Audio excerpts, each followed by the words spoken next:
People like you don't belong here." The words didn't echo. They landed, flat and final, like a door shutting in the middle of a sentence.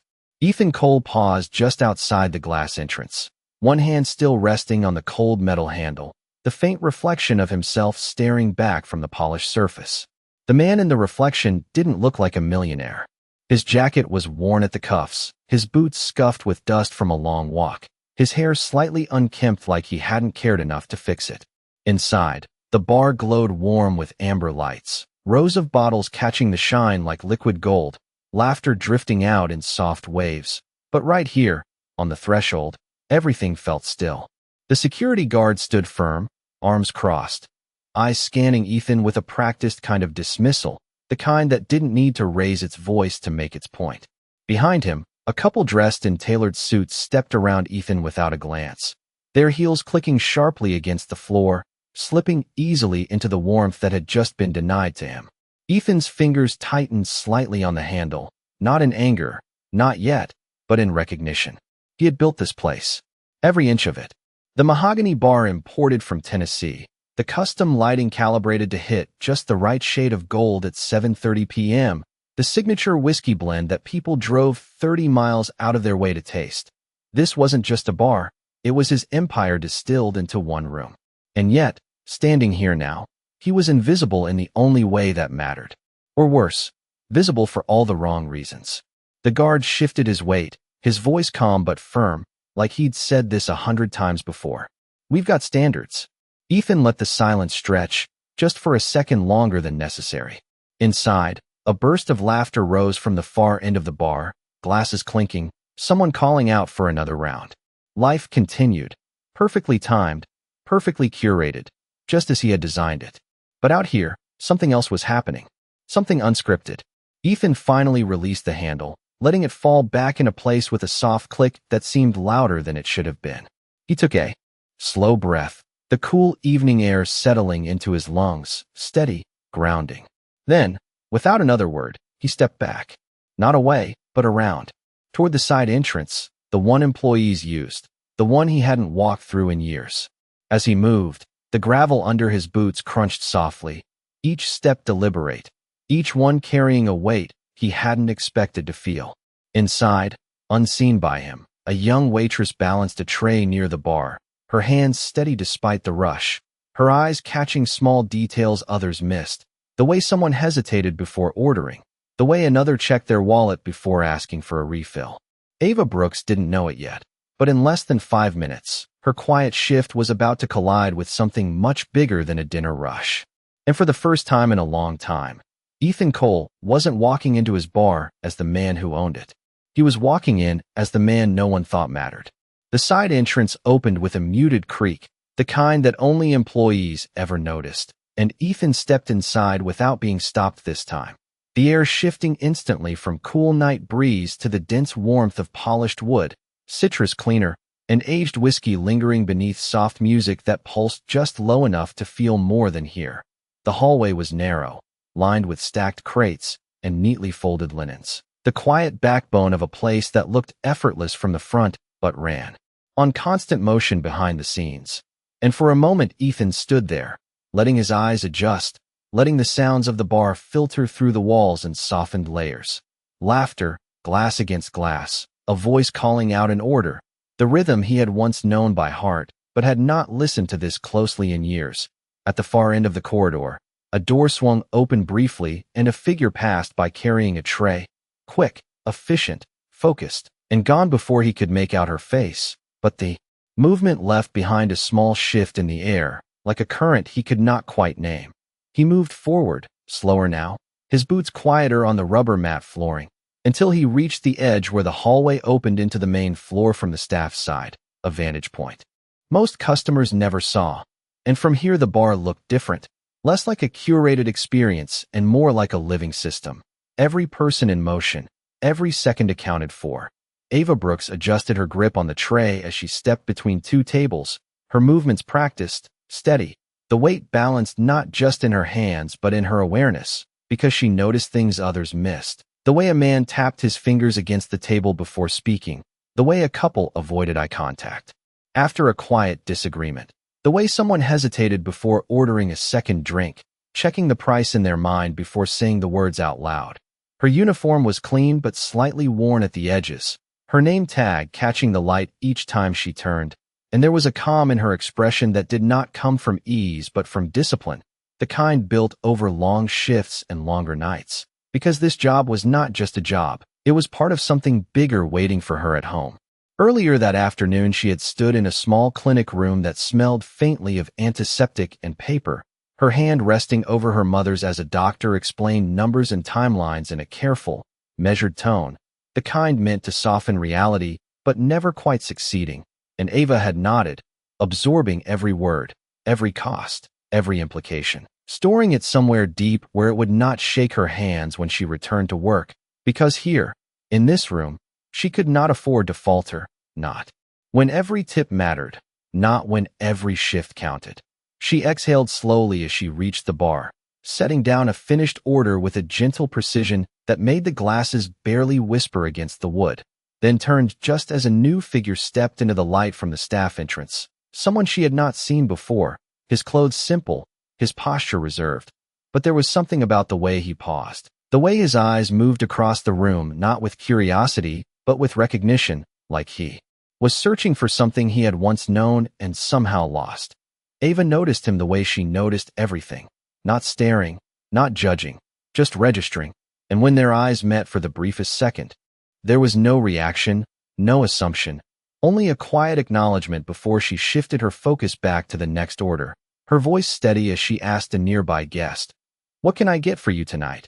While behind her, Ethan remained still for half a heartbeat longer, the weight of the room settling differently now, not as the owner who controlled it, but as someone stepping into a space where his value would be measured in a way he had not felt in a very long time. The music shifted slightly as the night crowd thickened, a low bass line settling into the walls while the amber lights deepened in tone, casting longer shadows across the polished floor, and from his place near the edge of the bar, Ethan watched the room with a focus that felt unfamiliar, not scanning for numbers or performance metrics, but for something harder to quantify, something human. At the far end, a group of well-dressed customers laughed a little too loudly, their voices carrying the confidence of people who never had to check the price before ordering, and beside them stood Daniel Mercer, the floor manager, tall, composed, his crisp white shirt perfectly pressed, his eyes constantly moving, not out of curiosity but calculation, measuring value in real time, deciding who mattered and who did not. Daniel had built his reputation on efficiency and standards, words he repeated often, but the way he applied them was selective, subtle in tone, but clear in intention, and as he approached the group, his posture shifted just slightly, shoulders relaxed, smile ready, voice warmer, smoother, the kind of welcome reserved for those who fit the image the bar wanted to project. Across the room, a couple sat quietly at a smaller table, their clothes modest, their conversation soft, and when Daniel passed them, his glance was brief, his nod minimal, the difference almost invisible unless someone was looking for it, unless someone had lived long enough to recognize the pattern.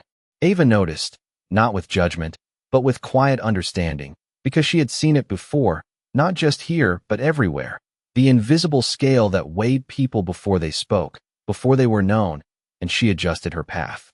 Slightly, stepping toward the smaller table first, her voice steady, offering them the same warmth she gave everyone, because to her, the room did not divide into tiers, it divided into moments, each one an opportunity to either make someone feel seen or let them disappear. Behind her, Ethan stepped forward slowly, the soles of his boots barely making a sound against the floor, but the shift in proximity changed something, subtle but real, as he moved closer to the bar, closer to the light, and, for a brief second, Daniel's eyes flicked in his direction, scanning, assessing, and just as quickly moving on, the judgment made in less than a heartbeat, filed away without a word.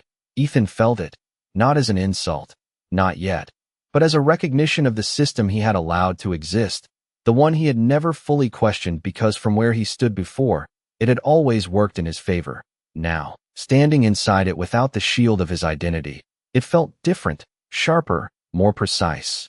A man beside him shifted slightly, creating space without acknowledging him, and the bartender at the counter wiped down a section of wood, his attention sliding past Ethan as if he were part of the background. And for the first time in years, Ethan did not interrupt, did not assert, did not reveal. He simply waited. Across the bar, Ava finished setting down a drink, her fingers releasing the glass with care before she turned again, her eyes scanning the room not for status but for need.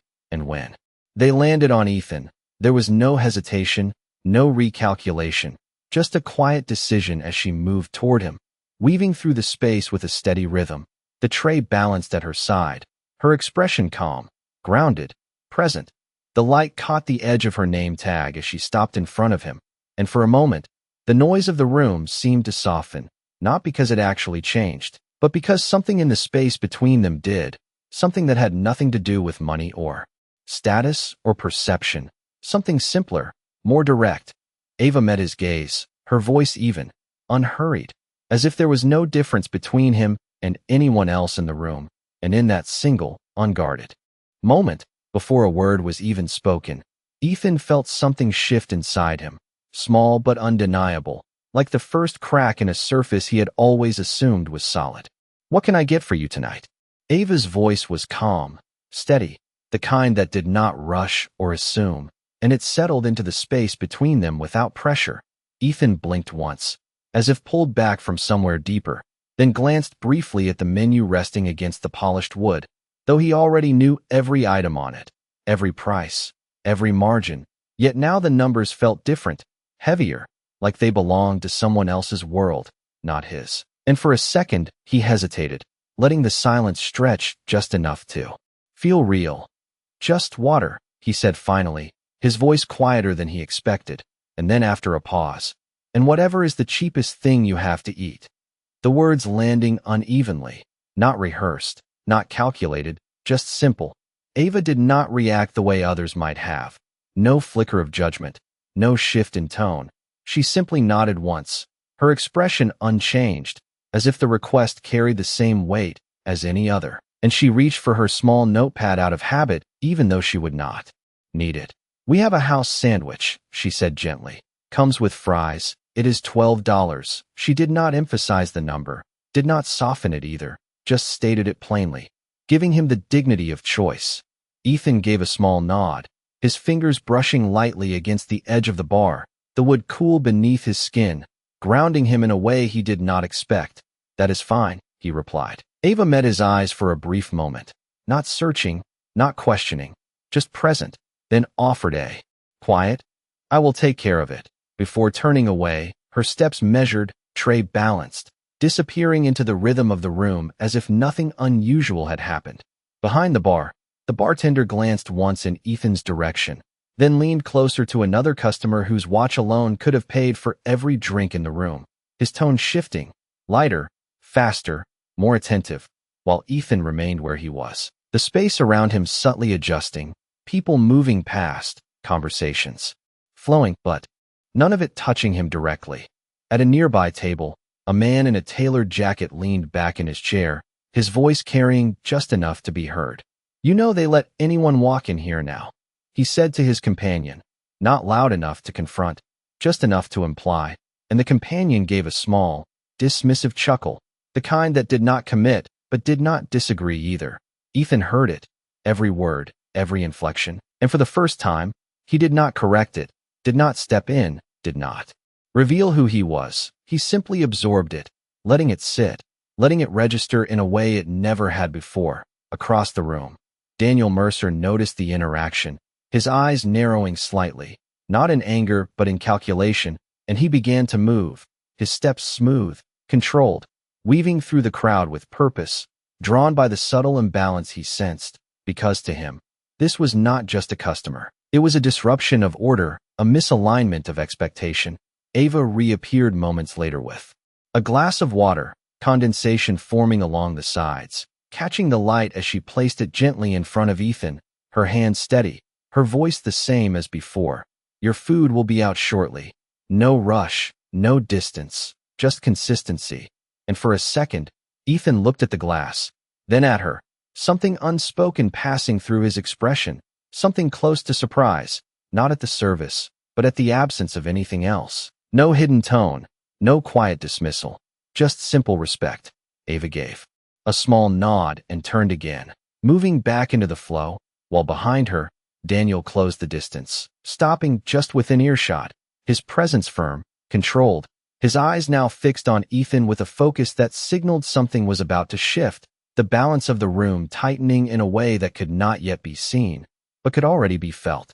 Daniel's presence settled beside Ethan like a shadow that did not announce itself, but made everything around it shift. His voice came low and controlled, polished to sound professional, but edged with something colder underneath. Sir, I am going to have to ask you to move along if you are not planning to order anything substantial. The words, carefully chosen, not loud enough to draw the whole room, but precise enough to land exactly where they were meant to. Ethan did not look at him immediately, his fingers still resting near the glass of water, droplets sliding slowly down its surface and pooling against the wood. And for a second, the silence stretched, not empty, but heavy. I ordered. Ethan replied finally, his tone calm, almost too calm, as if he were observing the moment rather than reacting to it. Daniel's gaze flicked briefly to the bartender, who gave a small, uncertain nod, then back to Ethan, the calculation adjusting in real time. A sandwich, Daniel said, the word landing with subtle emphasis, not mocking, but not neutral either. This establishment maintains a certain atmosphere, and we reserve the right to ensure all guests contribute to that. He gestured lightly toward the room, toward the well-dressed crowd, the polished image, the unspoken hierarchy. Nearby, the man in the tailored jacket leaned slightly toward his companion again, his voice low but audible. Told you, he murmured, and the companion gave a faint, almost uncomfortable smile, eyes drifting away as if not wanting to be part of it, but not stepping out of it either. Ethan finally turned his head, meeting Daniel's eyes directly, and there was no anger there, no immediate challenge, just a quiet, steady focus that lingered a second longer than expected, enough to make Daniel's posture tighten almost imperceptibly. I am contributing, Ethan said, his voice even, same as anyone else here. The words simple, but they did not bend. Across the room, Ava had just picked up the plated sandwich, the fries arranged neatly beside it, the steam rising in soft curls under the warm lights, and she moved toward the bar, her steps quickening slightly as she sensed the shift before she fully saw it, the way voices lowered, the way space adjusted. Daniel's expression remained composed, but his tone sharpened just a fraction. Sir, I am trying to handle this discreetly, he said, leaning in just enough to keep the conversation contained. We have standards to maintain, and sometimes that means making difficult decisions. The sentence polished, rehearsed, but the meaning underneath clear. Ethan's jaw tightened slightly, not in anger, but in recognition. The same phrase again, standards, the word echoing in a way it never had before, and for a moment, something inside him pressed against the surface, something close to speaking, to revealing, to ending the situation with a single sentence, but he did not. Instead, he stayed exactly where he was. Ava reached them then, the plate steady in her hands, her eyes moving quickly between the two men, reading the tension not as conflict, but as imbalance, and without hesitation, she stepped forward, placing the plate gently in front of Ethan, the soft sound of ceramic against wood cutting through the moment. Here you go, she said, her voice calm, but firmer now, anchored, and she turned slightly toward Daniel, not confrontational, but present. He has ordered, and I am taking care of his table. Her words simple, but they carried weight, not because of authority, but because of conviction. Daniel's gaze shifted to her, a flicker of irritation passing through his otherwise controlled expression. Ava, this does not concern you, he said quietly, but there was a pressure behind it, a reminder of roles, of lines not meant to be crossed. Ava did not raise her voice, did not step back. She simply held her ground, her hands now empty but steady at her sides. It does, she replied, just as quietly, because he is my customer. The room seemed to hold its breath in that small exchange. The music still playing, the glasses still clinking, but something underneath it all had paused, tightened, waiting. Ethan looked down at the plate for a second, then back up, not at Daniel, but at Ava, and in that moment, the tension shifted again, Not resolved, not yet, but changed, because for the first time that night, someone had not measured him, not filtered him through a standard, but simply chosen to stand, and Daniel, feeling the subtle shift in the room, straightened slightly. His next move held just on the edge of action, the balance no longer as certain as it had been only seconds before. The space between them held, not in confrontation, but in a quiet, suspended stillness that seemed to press against the edges of the room, the kind that made even small sounds feel sharper, clearer, the faint hum of the refrigerator behind the bar, the soft clink of ice settling in a glass somewhere across the floor, the low murmur of conversations that had not stopped but had softened, as if the room itself was listening. Ava did not move, her shoulders relaxed but grounded, her breath steady even as her fingers curled slightly against her palms, a small, almost invisible sign of the weight she carried in that moment. Not fear, not hesitation, but the awareness that what she had just done crossed an unspoken line, one that most people in her position never stepped over. Daniel watched her for a second longer, his expression composed, but something in his eyes tightening, not because of anger alone, but because control had shifted, even if only by an inch, and that inch mattered. "Go back to your section," he said finally, his voice quieter now. Controlled, but no longer as certain as before, the command wrapped in professionalism but stripped of the effortless authority it carried just moments earlier. Ava held his gaze for a brief second, not defiant, not challenging, just present, and then she gave a small nod, not in submission, but in acknowledgement, before turning slightly, her attention returning to the room, to the other tables, to the rhythm she knew how to hold together even when something inside it had shifted. Ethan remained still, his eyes resting on the plate in front of him, the sandwich untouched, the fries beginning to cool under the soft glow of the overhead lights, and for a moment, he did nothing, did not reach for the food, did not speak, just sat there, letting the silence settle into him. Deeper this time, heavier, as if each second was revealing something he had never allowed himself to see before. Across the bar, the man in the tailored jacket shifted in his seat, his earlier confidence dimmed. Slightly, his gaze flicking toward Ava, then away, as if unsure where to place himself now that the moment had not unfolded the way he expected. The bartender slowed his movements, wiping the same section of wood. Twice, his attention caught between routine and curiosity, while a couple near the window leaned closer to each other, their voices low, not discussing what had happened directly, but shaped by it all the same.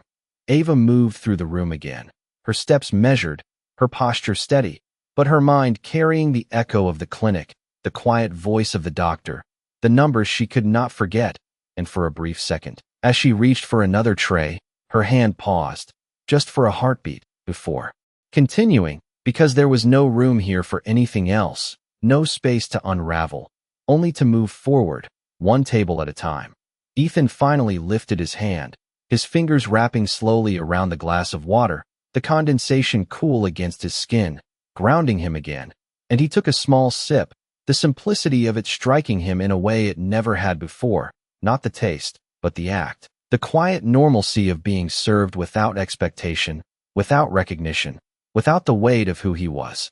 He set the glass down gently, the sound soft but deliberate, and his gaze shifted, not to Daniel, not to the room, but back to Ava, who was now across the floor, speaking softly to another customer, her expression the same as it had been when she stood in front of him, consistent, unchanging, real. Something in his chest tightened then, not discomfort, not anger, but something closer to clarity, the kind that did not arrive all at once, but in small, undeniable pieces, and as the night continued around him, unchanged on the surface, something deeper had already begun to move, quiet, irreversible, and impossible to ignore. The moment did not break all at once. It shifted, slowly, almost imperceptibly, like the air changing before a storm that never comes, and Ethan felt it before he decided to act, a quiet resolve settling into his chest, steady and undeniable, as he reached into the inside pocket of his worn jacket, his fingers brushing against something smooth, something familiar, something that did not belong to the version of him sitting at that bar.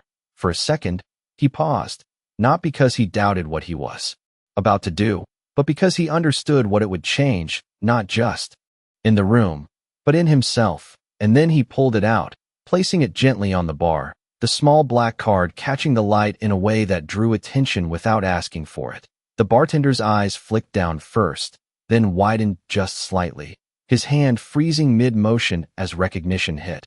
Not loudly, not dramatically, but with the quiet certainty of someone who knew exactly what he was looking at.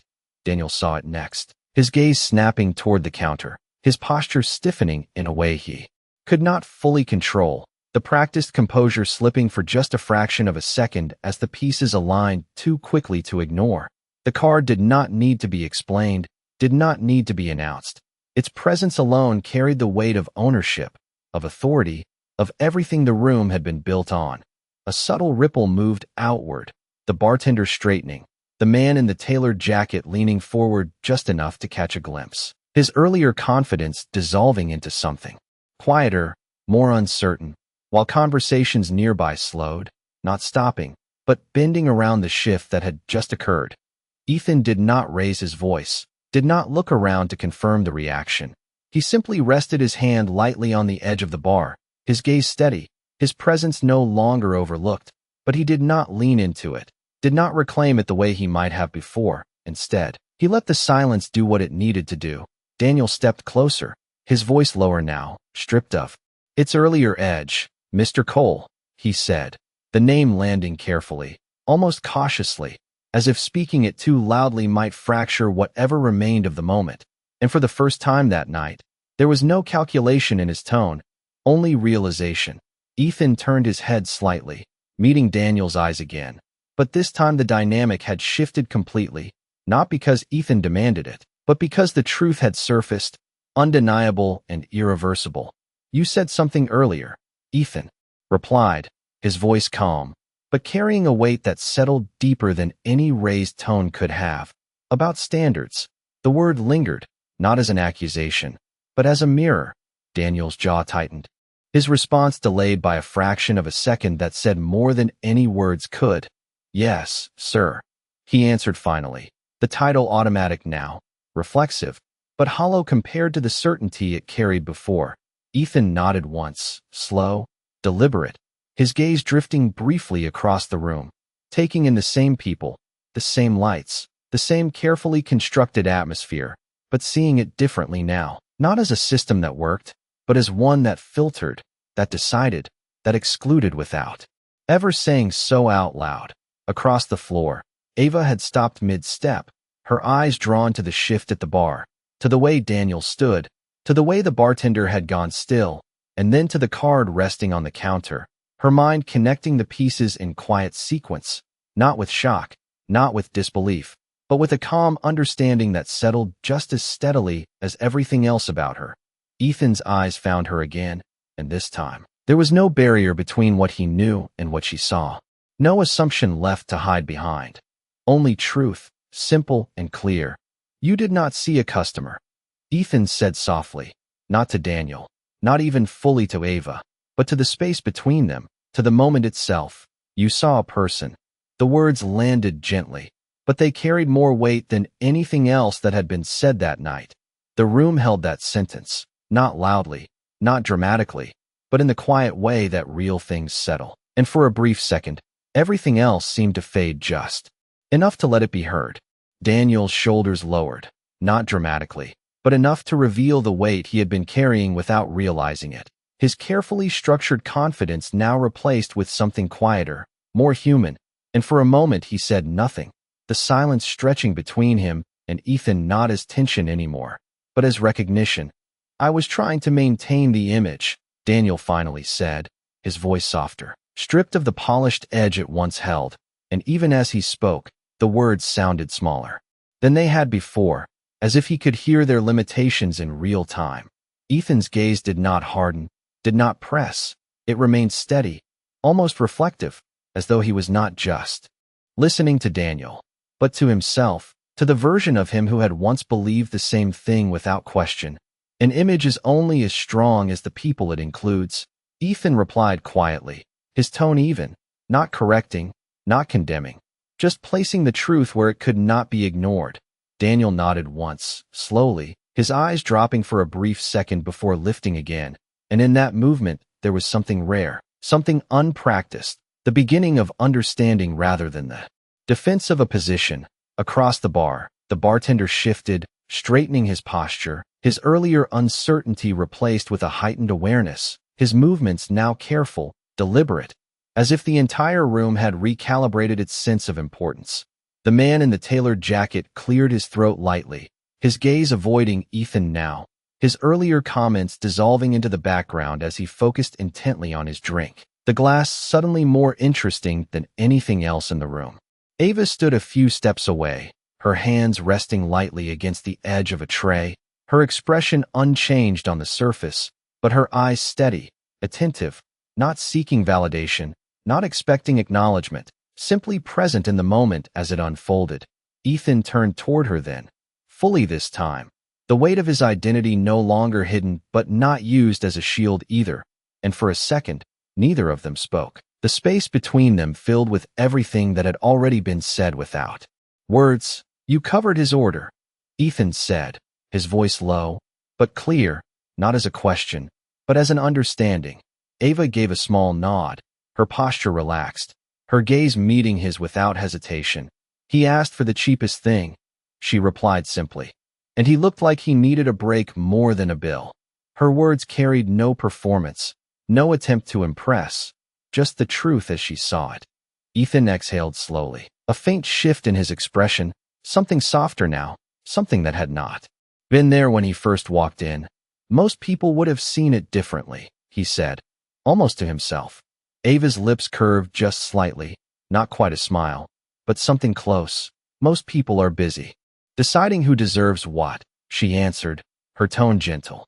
"I just try not to decide too fast." The sentence settled between them, simple, but carrying a depth that did not need explanation. Daniel watched the exchange, his earlier certainty replaced with quiet reflection, his hands now resting at his sides instead of guiding the room. And for the first time that night, he did not step in, did not redirect. He simply observed.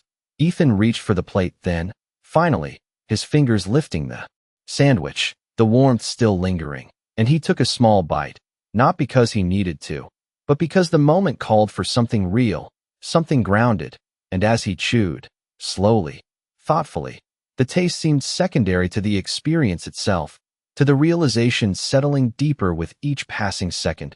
"You did your job," Ethan said after a moment, his voice steady. "But you also did something more." He placed the sandwich back down gently, his eyes returning to Ava.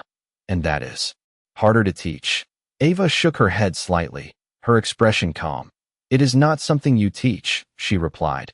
"It is something you choose." The words landed softly, but they carried the kind of weight that did not fade, and as the room resumed its rhythm around them, the music rising slightly, the conversations picking back up, something fundamental had shifted, not just in the balance of power, but in the understanding of it, quiet, lasting, and impossible to undo. The night did not end with applause or raised voices or any grand declaration. It continued the way real nights do, with glasses being refilled, chairs shifting, quiet laughter returning in soft waves, but something beneath it all had changed, subtle and permanent, like a current moving just under the surface. Ethan remained at the bar a little longer than he needed to, not as the owner reclaiming his place, but as a man sitting with something he could not ignore anymore, his fingers resting lightly against the edge of the plate, the sandwich half finished, the simplicity of it grounding him in a way that no luxury ever had. Across the room, Ava moved through her section again, her rhythm steady, her voice calm as she checked on a table near the window, her presence the same as it had been all night, unchanged by what had just happened. And that was what stayed with him the most, not the moment of recognition, not the shift in power, but the consistency, the quiet decision she made without knowing who he was. Daniel stood a few steps back now, his posture no longer directing the room but existing within it, his eyes following the flow of guests with a different awareness, one that did not sort them as quickly, one that paused, even if only for a second longer than before, and that second mattered. The man in the tailored jacket finished his drink in silence, placing the glass down with less certainty than when he had first arrived, His earlier confidence replaced with something quieter, something reflective. While the bartender moved with renewed care, his attention no longer skipping over certain faces, his pace adjusted. Deliberate. Ethan finally stood, the movement unhurried, the chair sliding back with a soft sound that barely registered over the music. And for a moment he looked around, not as a final inspection, but as if he were seeing the place for the first time. The light, the people, the space he had built now carrying a meaning he had not designed into it, but one that had always been possible. He reached into his pocket, pulling out a small folded receipt, and placed it on the bar, not for the amount, but for what it represented, a choice, simple and intentional. Then he turned, his steps steady as he moved toward the side exit again. The same path he had entered through, but not the same man walking it. As he passed behind the bar's edge, his gaze lifted once more, finding Ava just as she turned from another table. And for a brief second, their eyes met again. No words exchanged, no gesture needed, just a quiet acknowledgement that did not belong to titles or roles, but to something far more human. Ava gave a small nod, almost instinctive, before returning to her work, her focus shifting seamlessly to the next moment, because that was what she did. She moved forward, one person at a time, without waiting for recognition, without needing it. Outside, the night air felt cooler, sharper against Ethan's skin as he stepped out, the distant sound of traffic blending with the faint echo of music behind him. And he paused there for a second, just breathing, letting the quiet settle in a way it had not in years, the weight of everything that had shifted still present, but no longer heavy, just real. Inside, the bar continued, lights glowing, voices rising and falling, but something invisible had taken root, something that would not show up on any balance sheet or report, something that could not be measured in numbers, only in moments, in choices, in the way one person looked at another and decided, even for a second, not to look away. And in that quiet, almost unnoticeable shift, the kind that most people would never name, something closer to justice had settled into the room, not loud, not declared, but undeniable, like the stillness that comes after truth has finally been seen.